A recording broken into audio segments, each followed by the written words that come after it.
Assalamualaikum warahmatullahi wabarakatuh. Perkenalkan, nama saya Alfa, saya dari Universitas Indra-Prasta TGRI, Program Studi Pendidikan Bahasa Indonesia, kelas R4E NPM 2018 2150354. Kali ini saya akan menyelesaikan tugas retorika saya, yaitu membacakan suatu pidato. Assalamualaikum warahmatullahi wabarakatuh. Yang terhormat Ibu Happy Pratiwi selaku dosen mata kuliah retorika serta teman-teman yang saya banggakan.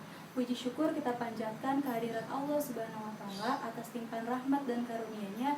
Akhirnya kita masih diberi kesehatan dan kesempatan pada saat ini melalui pembelajaran jarak jauh.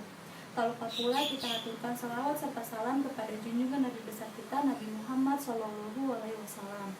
Pada kesempatan kali ini, perkenankan saya Alfa untuk membacakan pidato yang berjudul Seks Bebas Tidak Menggambarkan Kebebasan. Di era globalisasi saat ini, kata seks sudah menjadi kata yang lumrah didengar dan diperdengarkan anak. Seks tidak lagi menjadi hal yang tabu di kota-kota metropolitan. Bahkan tidak sedikit orang dewasa memperagakan seks di tempat umum. Seks juga menjadi kata yang paling banyak dicari di mesin pencari Google, yang menyajikan bahwa 68% anak usia 16-25 tahun menanyakan tentang seksualitas. Bahayakah hal tersebut bagi remaja seperti kita? Ya, tentu saja sangat bahaya.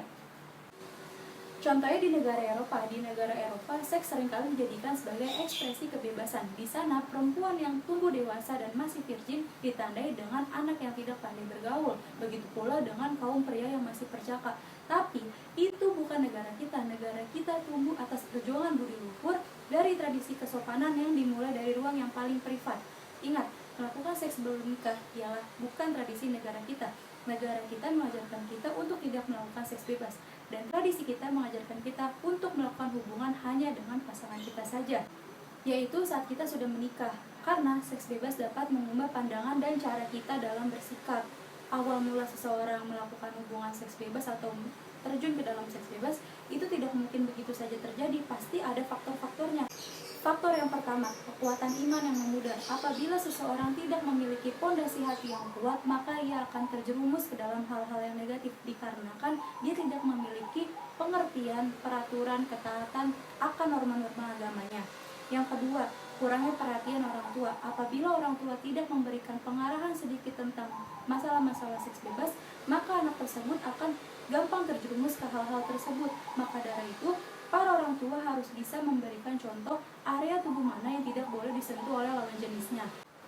Yang ketiga, tontonan yang tidak mendidik. Tontonan yang baik akan menghasilkan perilaku yang baik, tontonan yang buruk akan menghasilkan perilaku yang buruk juga. Di era ini sudah banyak sekali adegan panas atau adegan yang tidak senonoh ditampilkan di televisi maupun di sosial media. Apabila anak tersebut melihat hal-hal yang seperti itu, maka itu akan membuat dia melakukan hal apa yang dia lihat. Yang keempat, kurangnya pengetahuan akan dampak bahaya seks bebas. Apabila seorang anak yang sudah sering melakukan hubungan seks bebas, bagi mereka itu sudah wajar di pergaulannya.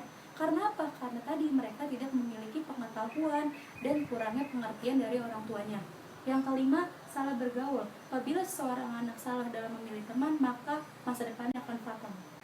Oke teman-teman, kini kiranya kita perlu mengetahui konsekuensi dari hubungan seks bebas, bahwa wanita adalah kaum yang paling dirugikan dan dikorbankan. Jadi, untuk para wanita janganlah mudah untuk dibodohi dan dibohongi, dan pandai-pandailah dalam menjaga diri.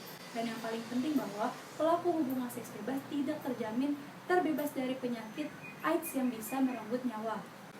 Untuk itu, saya menganjurkan kepada teman-teman untuk tidak melakukan hubungan seks bebas dan pandai-pandailah bergaul sesuai tradisi dan norma hukum yang ada di Indonesia.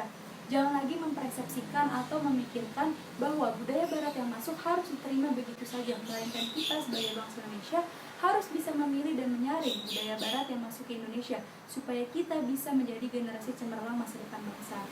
Sekian pidato dari saya, terima kasih atas perhatiannya. Kurang lebihnya mohon maaf. Wassalamualaikum warahmatullahi wabarakatuh.